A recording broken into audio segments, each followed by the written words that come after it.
Welcome to the game collection saga. I just decided this would be a good time to make this, considering it's going to be a long time before I make another game collection video, because, at this point they're getting pretty stale, so just enjoy.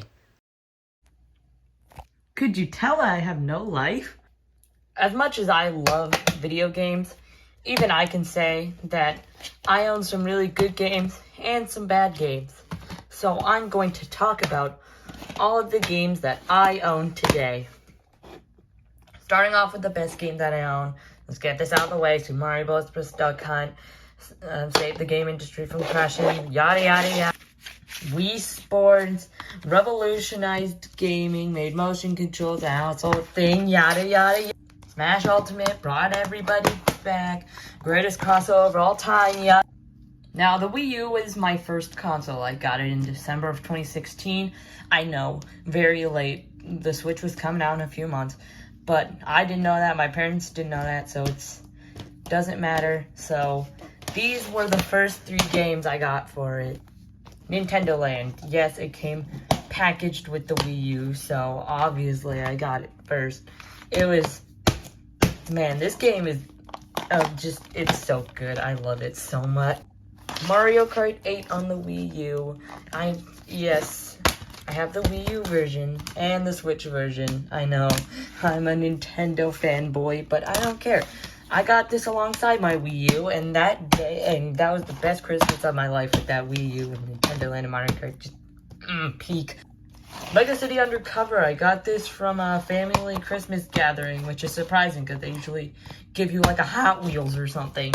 So getting me a full game was just awesome. This is an amazing game too. I still play it to this day.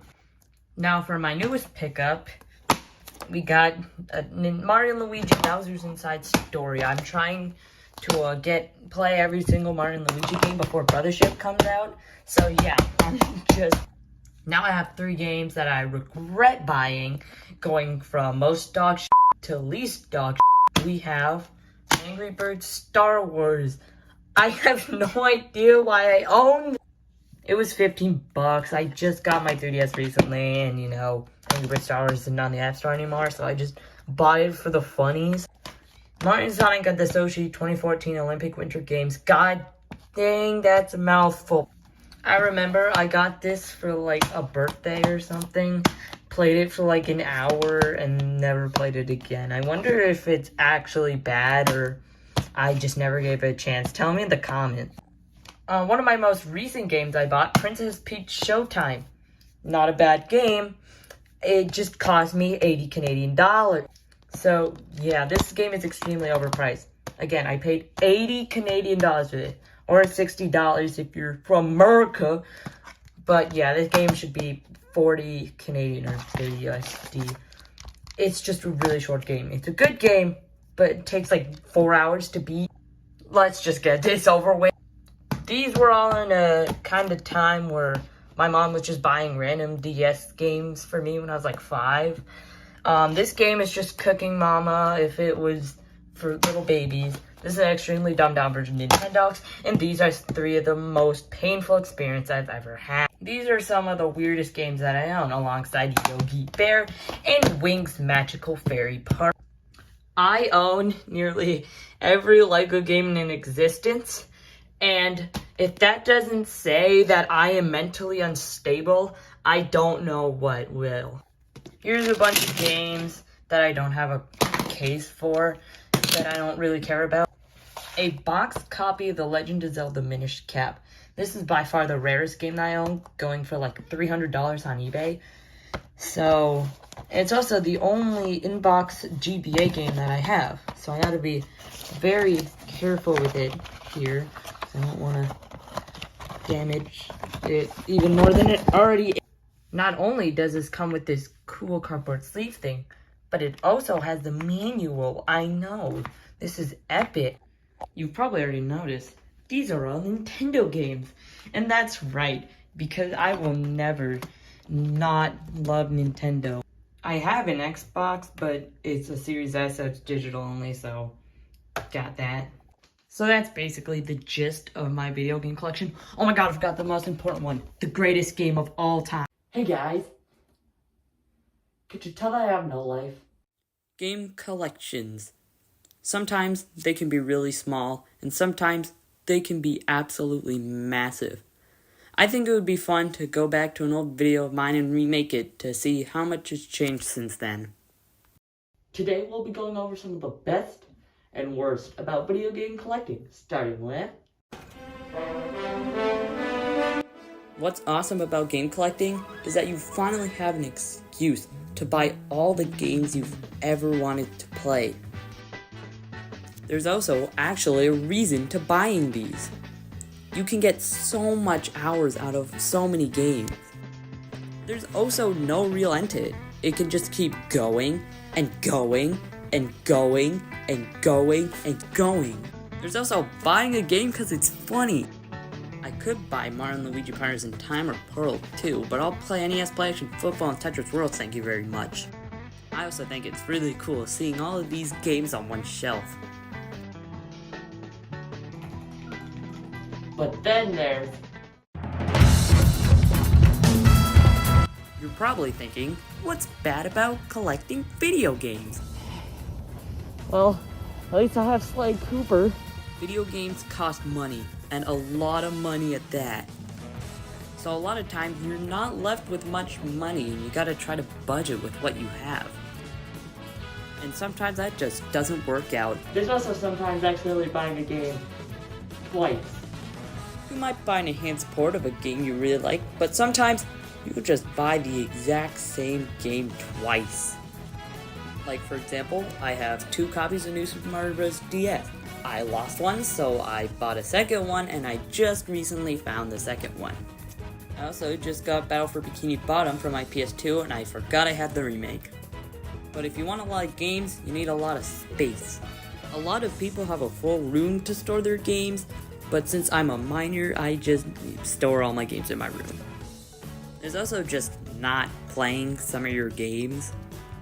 I have a solid 20 games that I've played less than 20 minutes of, or just not at all. Now since I've gone over the big pros and cons of game collecting, I'd like to show you my favorite parts of my collection. Starting off with the original Mario trilogy, I know this isn't that cool, but it's cool to me, especially considering Mario 2 was a bit harder to find, so that's kind of cool. Legend of Zelda: The Minish Cap, not only do I like owning it because it's the rarest game in my collection, but also considering this is one of the Game Boy Advance's biggest games, and released in 2005, after the DS, Adventures of Dino Ricky. Adventures of Dino Ricky. I own every Wii Fit game. I don't know why, I haven't even played Wii Fit Blood, but yep, here I am. Somebody who owns every single Wii Fit game who doesn't even like Wii Fit. And finally, almost every Phineas and Ferb game. I'm still missing the PlayStation Vita exclusive, but I don't have a PlayStation Vita, what do you expect? This one is broken. It's literally broken, I physically cannot play it. But yeah, I don't know why I'm doing this, but I'm going to get all of them eventually. So in case you're wondering, yes, I am lazy, and yes, I am running out of ideas. And for that I am lazy and just me making jokes, I'm gonna use Minecraft Dungeons again.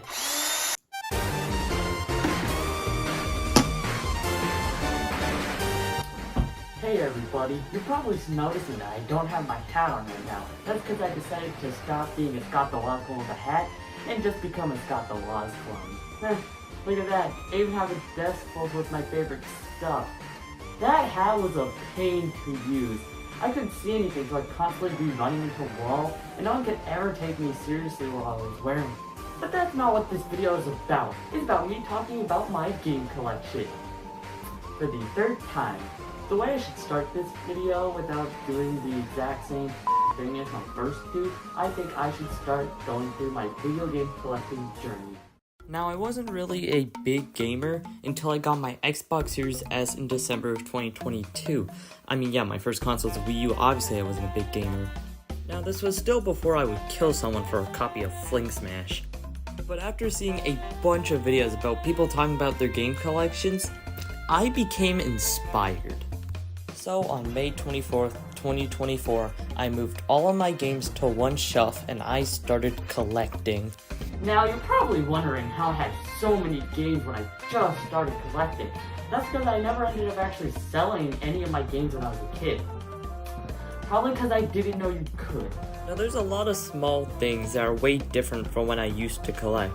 Like, my top row isn't completely filled out, but that's because it couldn't fit DVD-sized cases because it was just too short for some reason. Then there's also the fact that half of my Wii games were Lego games. Oh yeah, only the necessities. My Wii collection was actually way smaller than before. Like, I only had like half the amount of games that I do now. Look at this idiot. He didn't have Super Monkey Ball Step and Roll. My Wii U collection is very similar to how it is now. I've gotten a few games since, but not too many. My Switch collection was a lot smaller than I thought. I didn't know I've gotten so many since then. Now I do have a later photo from my first ever game collection video, but actually finding this photo? Ugh, my old videos are so boring and unfunny. My videos are a lot better now. They're just unfunny. Now in my first photo, my copy of New Super Mario Bros. Wii was in a blank case, but in this updated photo you can see I horribly printed it out, and I was okay with it for almost a year. What the was wrong with me? Now the only big change about this photo is the fact that I got my NES with some games. Mario 1, Mario 3, Dr. Mario, and Dragon Warrior. What a great start. Now the only other two new games I got were Mario & Luigi Bowser's Inside Story and Miitopia. Now let's move on to September of 2024, where we see a lot more substantial changes. The top row is finally filled out, so I can finally give my OCD-filled brain a break. I also added two NES games to my collection, Mario 2 and Excitebike. Now my Wii game collection got a big upgrade, especially considering I now have a bunch of Wii series games. Wii Fit, Finally a second use for this. Wii Fit Plus, Finally a third use for this. Wii Play, and Wii Sports. Now the only Wii U game I got since the last photo is Star Fox Garden with cream-colored spine. Why? We now move on to November, where I got a PS2 and a bunch of games for it. Now, most of these were for the Gaming Halls video a while back. We also got two more NES games now, Adventures of Dino Ricky and Yoshi's Cookie, truly some of the best games of all time. My Wii collection also got a bunch of grid editions, Big Brain Academy, Chicken Shoot, and Madden 08. My one Wii U game this time was Donkey Kong Country Tropical Freeze. This was when I really started getting into game collecting and spent most, if not all, of my money on it. Ha! What is this bullshit? Then we have my game collection today, with over 200 games from a bunch of different systems. The collection starts off with my DS and 3DS games. Now I have a lot of weird games for these, like Yogi Bear and Wink's Magical Fairy Party, and also all of my Dora games. And I couldn't possibly forget Scooby-Doo in the Spooky Swamp, but of course I have some amazing games here too, such as Mario & Luigi Bros. Inside Story and Mario 64 DS. And then there's Brain Age 2, I guess. And then there are my 3DS games, which just get cut off down here too. But I have some amazing first-party titles here, like Mario Kart 7, Mario & Luigi Dream Team, Miitopia, Luigi's Mansion Dark Moon, and all these other games are great too, like Angry Birds Star Wars. And then we have my NES games here. Definitely a huge improvement from back in November. We do have most of the major games here, except Ice Climber and Zelda 2. And we also got a bunch of crappy sports games as well. Now, most of the library of this is basically just pure garbage, but I would like to get a few later on. Now we have my 3 PS1 games here. I've never really been too interested in the original PlayStation, so that's why I've kept the same 3 games and haven't really gotten any since then.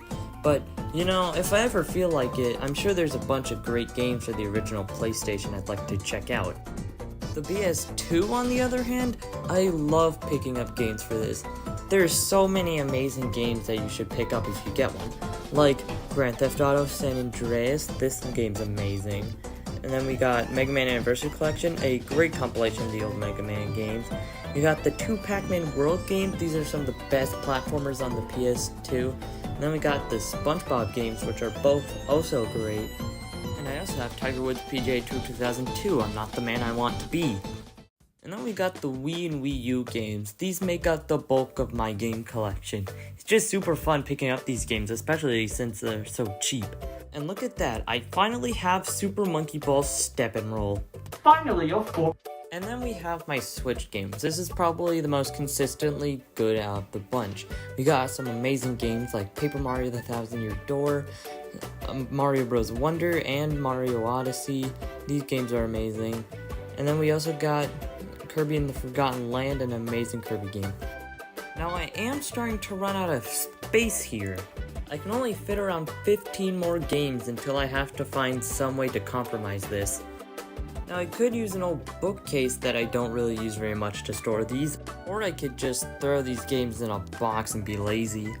And then we have all my consoles set up here next to my TV.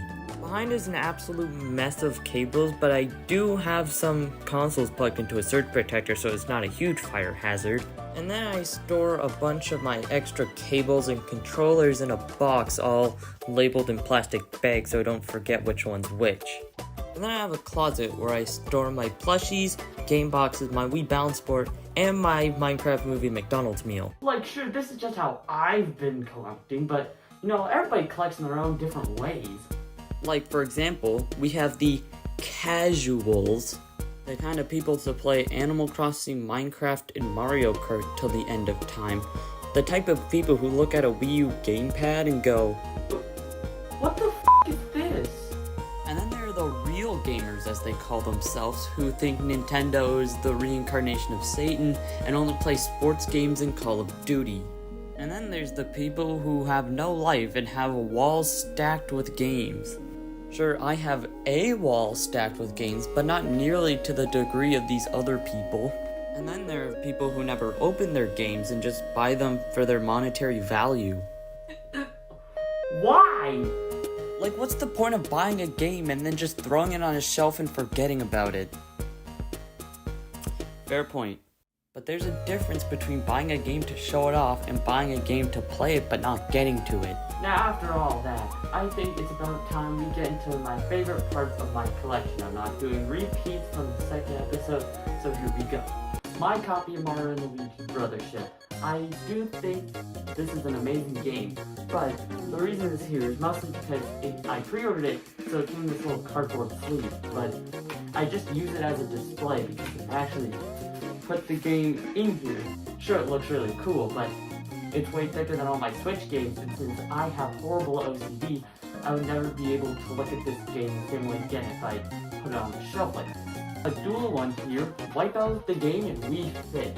Now you're probably wondering, what do these two games have to do with each other at all? It's actually because I got these copies from a friend who had 2 copies of this game. So, thank you for that. The Nintendo Labo VR kit. Now, this is just a dumb little time waster, but the reason it's here is because I sold my original Switch after I got my Switch 2. So now this is completely useless. Kirby's Adventure on the NES.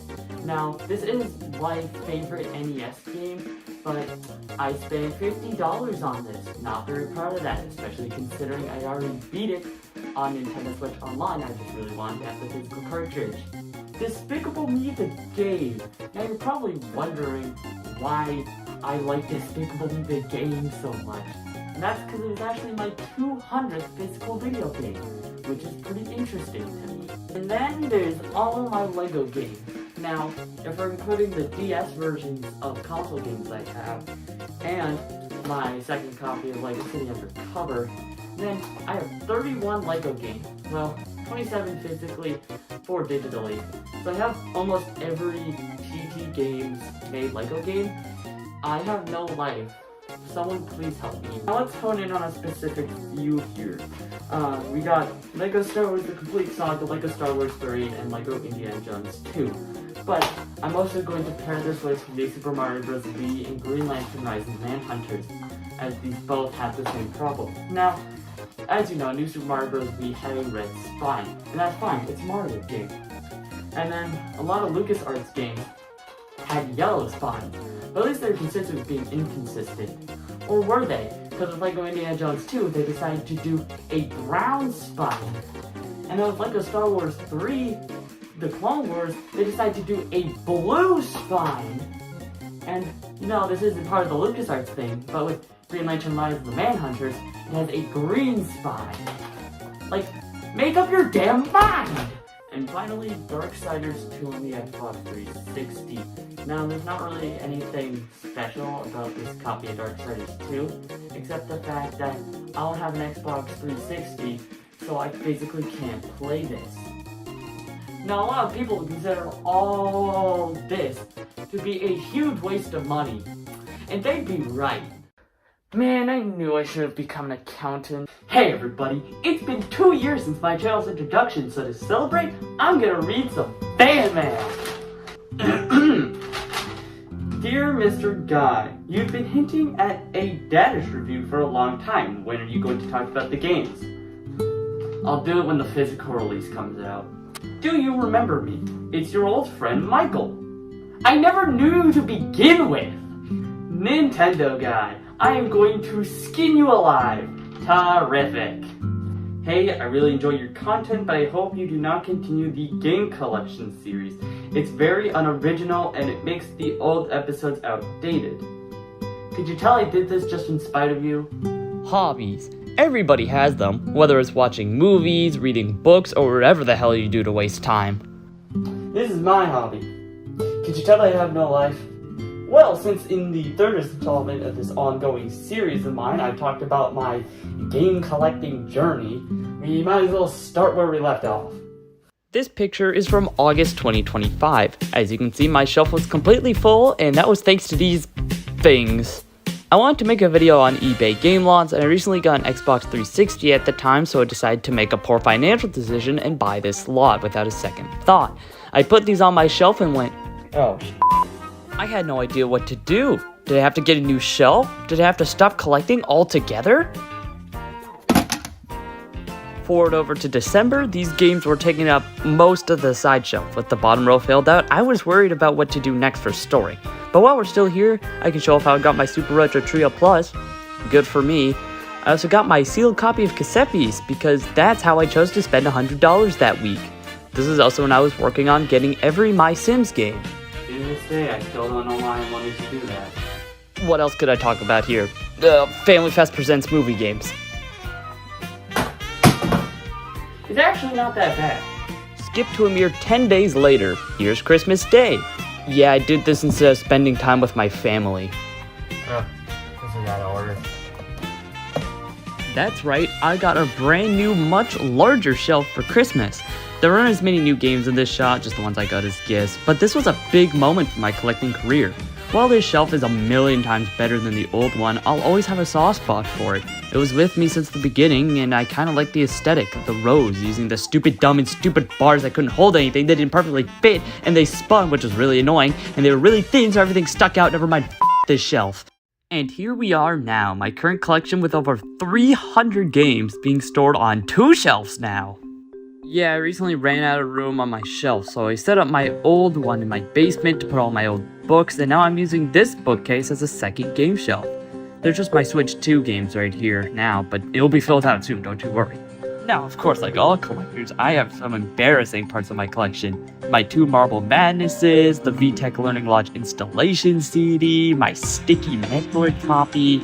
But who cares? I have the original Sonic the Hedgehog with the manual.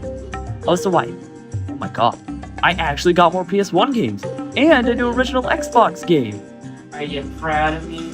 I recently got a PS1 memory card, because for some reason playing PS1 games on a PS2 doesn't let you save the game to a PS2 memory card, so you need a completely separate card just for them, which is just stupid.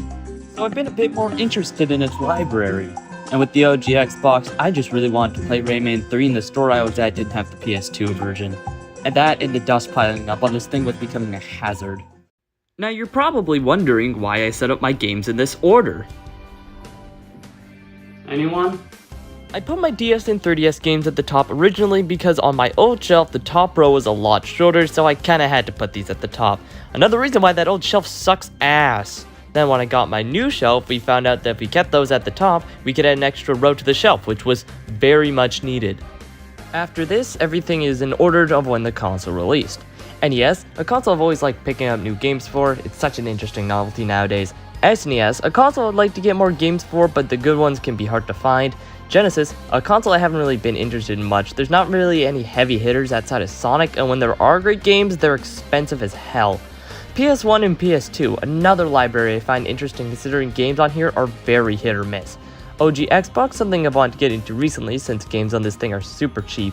Xbox 360, one of my favorite consoles to collect for. It's modern enough for games to not feel dated while being old enough to be interesting to go back to.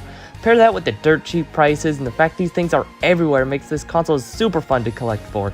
Wii. It's just so easy to collect for this thing. I don't care if 9% of the library is garbage. I love picking up games for this thing. Wii U. This thing is like an abused child. I don't care about it, but my memories with it are amazing. My one PS4 game that doesn't even work. Need I say more? Switch and Switch 2, the most recent consoles here, and the ones I easily play the most. This order was originally completely accidental. I just threw these where I thought they would fit well, and it just worked out like that. Then there's the console setup. It's pretty simple. We just have all my consoles on the top of my dresser alongside my TV. The NES is alone down there because I don't give a shit about it. Right below, we have a box with bags filled with extra controllers and accessories, each marked by which console they're for. And then my Samba de Amigo maracas are just sitting at the bottom. While I like collecting, gaming companies have just been kicking down physical collectors and degrading us recently. First it was the Switch 2 with the game keycards, and these didn't really bother me at first until every company started using them. But recently, PlayStation announced that they'll stop all physical game production in a few years, so it's just a punch in the face for any collector. While I've only collected older consoles from Sony, it just makes me even less inclined to get their future consoles. Maybe in 2029 or something I can find a physical edition PS5 for dirt cheap since nobody will want them. While on the bright side here, we can have one big game of catch-up. If Nintendo and Xbox stop producing physical games, it'll then be possible to collect every physical game ever made. Now that would allow you bragging rights. Since I've been collecting for a bit over 2 years now, I think I'm able to tell you guys some rules for collecting, as I like to call them, the code of collecting, for short. Well, that's unfortunate.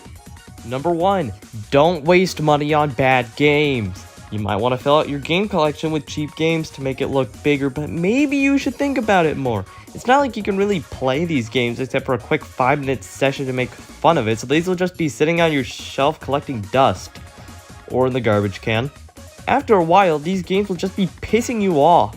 Trust me, I learned the hard way. Number 2, store your games right. If I see any of you storing games sideways, I'll roundhouse kick you in the face. What do you gain from doing this or putting games in front of other games? Sure, it saves a lot of space, but it's so inconvenient.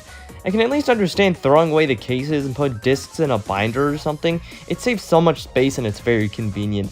But this is the true way to store your games. It's so orderly and nice. While we're on this topic, keep your games in alphabetical order. You don't understand how much it helps you in the long run. If you have a lot of games and they're not in order, it can be a pain to reorganize them, but it makes it incredibly easy to find any game and it just looks nice. Number 3, keep track of your collection. You don't want to accidentally buy a game twice, or thrice. Keeping track of your collection is necessary if you have a lot of games. Sometimes you forget what games you have and mistakenly buy a game a second time. GameEye is an incredible app for this. There's an encyclopedia with pretty much any game or console you could ever think of, including region variations and color differences. Then you could search for a game or a console and add it to your personal collection. It shows its price for loose, complete in box, or new. The console is for the region and even the Metacritic score. You can sort by title, release, price, Metascore, and even how long it takes to beat. You can also filter the collection by the company's specific console, country, or genre. There's also a report section where you can see different stats for your collection for each console. This is one of the most in-depth yet simple and user-friendly apps I've ever used. I know I'm absolutely licking their boots right now, but I just think this app is a necessity for any collector. Number 4, don't buy games just for their monetary value. Nobody thinks you're cool for owning a sealed copy of Mario 3. Who cares if it costs you $1,000? Honestly, most people would think you were less cool if they found that out. The only worst sealed games have is a conversation starter. Even then, normal people won't give a shit, so what's the point? Why is someone selling a sealed copy of Mario 1 for over $1 million? I can get this game plus Duck Hunt for $5. 5! Finally, we have rule number 5. Ignore the other 4. Who cares how you collect? Do whatever you want. Buy those shitty games if you want to. I like to buy these myself sometimes. I think it's way more interesting going back to games like Chicken Shoot than the Wii's better games. There's no correct way to store games. Sure, some are more space efficient or more stylish, but it all depends on how you like to store them. Maybe you don't want to constantly log every game you get. If you accidentally buy a game twice, you can just sell it. And if you want to buy that $1.5 million Mario 1 copy, sure, you're f***ing insane, but I'm not going to stop you. There's also some rules I didn't mention that don't matter either. Whether you have 5 games or 5,000, you can still be a collector. Collector isn't a status, it's merely a term. If you only collect Nintendo games or PlayStation games, you're just as much a collector as someone who collects for everything. You can collect games in any way you want, whether you just like to buy the games you want, you just buy all the cheap games to artificially grow your collection, you buy sealed games as a display piece, or if it makes you horny for some reason. Did you read the sign? Now obviously there's some pros and cons of collecting. As much as I love this hobby, it's not perfect. But starting on the positive side, let's go over the pros. The most obvious positive of collecting is that you have a lot of games. It's nice just having all these games to play from, just to grab, open, click, open, insert, close, and press away. It's also nice buying physical games because, you actually own them. I'm not one of those pretentious losers who act like companies will take away all your digital games whenever they're bored, but it's just nice knowing that unless I sell them out of my own volition, these games will always be mine. Another pro is that this is a surprisingly cheap hobby to get into. Sure, all modern games cost as much as a mortgage. I'm good, bro. But if you go back a generation or two, you can usually find amazing games for dirt cheap. But then there are the cons. If you don't live near a used game store like me, it can be very hard to find cheaper games. Unless you want to search out for garage sales just to find a copy of Need for Speed Shift that doesn't get past the opening cutscene and just sits at the loading screen, you're forced to buy new games, and like I said, those can be expensive as hell. While we're on the topic of price, you know how I said that older games are usually cheaper? Yeah, put a huge emphasis on usually. Some games just skyrocket in price for some reason. Whether it's critically acclaimed or if it's just really hard to find, some games can end up being hundreds of dollars. Usually the most expensive games are for whatever console people are nostalgic for at that moment. Currently, GameCube games are super expensive since people who grew up with it are wanting to play these games again. Even with these cons, I still enjoy collecting. Sure, these can get annoying sometimes, but if you can't get a game due to its price, too bad. There'll definitely be another game you'll be interested in. Game collecting is a hobby I love, and I'm always happy to see people inspired to collect for themselves. Just so you know, after you start collecting for a little bit, there's no turning back. Trust me, I know! I believe it's about time I end this video with an old tradition of mine. My favorite parts of my collection! My sealed copy of Cassette Beast. Like I said a while ago, this is my favorite game of all time, so when I found out there was a limited physical release only released in Europe, I had to get it. So I checked on eBay, it was around $60 or $70. Then I forgot about it for a year, and then it was $100. So 1 year and $100 later, I got one of 5,000 copies of this game. And I was going to buy the even more limited edition special edition, which only had 3,000 copies made. But Jesus Christ, that is expensive. I'd love to make a whole video about this game someday, but for now, haha, I have this and you don't. Every single game in the My Sims franchise. Now one day, I just randomly decided I want to get every single one of these games, which is weird, because at the time I didn't own a single one. But 4 months of searching later, I did get all of these, and I decided to do a video on them for some reason. I love this series for a reason I don't even know. Mass Effect 2 Collector's Edition. This is such a cool collectible. Got this thing for only $20, and not only does it come with this cool steelbook case, but it also comes with this extra box with like an art book and a comic. And then, inside the case itself, behind the manual and stuff here, we get a Mass Effect 2 Collector's Edition bonus disc, which includes a bunch of behind-the-scenes footage and stuff. This is so cool, I still haven't played the game. The entire Pac-Man World Trilogy. I absolutely adore these games. It's just so nice to have physical copies of all of these. I also have all the remakes, but I don't have a physical version of Repack 1. I also don't have Pac-Man World Rally because it's Pac-Man World Rally. The Elder Scrolls V Skyrim on Xbox 360. Not only do I like this because it was my 300th physical video game, But also, at the back of the case here, there's an ad for Prey 2, which never ended up releasing. I'm not sure if this is a thing with every copy of Skyrim on 360, but this is pretty neat. Mortal Kombat on the Sega Genesis. This game is so iconic, it was pretty much the entire reason that the ESRB rating was added to games at all. And I could have gotten the SNES version considering it was a little bit cheaper at the game store I was at, but I just needed to get the Genesis version for the blood code.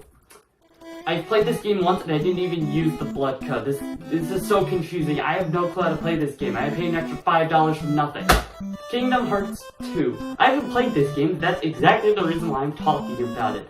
It's the longest I've owned a game without playing it. If you want to know how long I've had this, I bought this for Gaming Halls. Yeah, that video. That really shows how long it's been. And I just want to see how long it goes until I play it. Finally, we have a bunch of games I bought multiple copies of. First of all, the most reasonable ones, Assassin's Creed and LEGO Marvel Super Heroes. Now, I simply bought these games because the old copies were broken. With Assassin's Creed, the game I bought was broken when I first got it, and with LEGO Marvel Super Heroes, I simply just played my old copy to death. And then there's the Wii U games that I simply bought the Switch ports of for convenience. Except for Super Mario 3D World, where I got the Switch version right near launch, but I got the 3D World version less than a year later just as a collectible. Not very proud of that. And then there's Phineas and Ferb Across the Second Dimension on Wii and DS. Now, if you know me, I'm kind of a Phineas and Ferb head, so when I heard that the DS version was completely different from the console version, I just needed to try it. This is definitely a hot take considering that the DS version has a 47 on Metacritic. I actually prefer this version. And ending it off with the most embarrassing Marble Madness. I have an ironic love for this game. I don't know, something about it. And then when I saw the Genesis version for sale, I just knew I had to get it. It was double the price of the NES version that I already had, and honestly, I prefer the NES version. This is one of the stupidest purchases I've ever made. And that was my game collection yet again. I did all that out of spite. So now I think it's time for me to rest and just play some Fling Smash. Don't judge me. Good job making it to the end of this video. As a little bonus, I've decided to add some extra old shorts about me showing off what games I got at that time because I hate every short I ever made and I want an excuse to get them all off the channel. From now on, whenever I get new games, I'm just going to make a little YouTube short about them because obviously my video talking about my game collection is going to be extremely outdated soon because, you know, I'm always picking up games. So I just got 2 Wii games here for the price of a total of $12. So let's just go through this. Phineas and Ferb Across the Second Dimension. Heard it's good. I have a goal to play every single Phineas and Ferb game, so I bought this for $10. Pretty decent price. And then Wii Fit. I know I have Wii Fit U, so it's kind of useless that I have this, but it was $2. I couldn't help myself, okay? So yeah, that's basically this whole video. I just picked up 3 new games and now I'm going to show you them. First up, Boogie on the DS. It was only $1 at the store I went to, so I thought might as well pick it up because, you know, it was super cheap and, ooh, free 3D glasses. Next up, we have Star Fox Guard. I really just picked it up because I thought it was a digital only release, but yeah, there's physical release and also I've never played Star Fox, even though this plays nothing like Star Fox, but still. And lastly, the greatest game of all time, Mario 8, baby! This might just be the weirdest day of my life, because I just picked up 3 new games. That's pretty normal. First of all, Shovel Knight. This is probably the most normal one. It's Shovel Knight here and there, perfect, except a little tear in the packaging. Other than that, perfect. And I tried to get the sticker off, but I could not. And then, Phineas and Ferb again. It's also pretty normal, except the fact that I can't get this. It's chipped. This thing doesn't work because this little piece of plastic is chipped. So then the motherboard is more exposed than it's supposed to be, and it doesn't work. And then, Super Monkey Ball Banana Blitz HD. Now, this seems perfectly fine, right? So you open it up, And that's not Banana Blitz, that's Banana Mania. Which is fine, because that's actually a better game. So it's very strange. I wasn't gonna play this one anyway. I just want to get every single Phineas and Ferb game. But yeah, still very strange.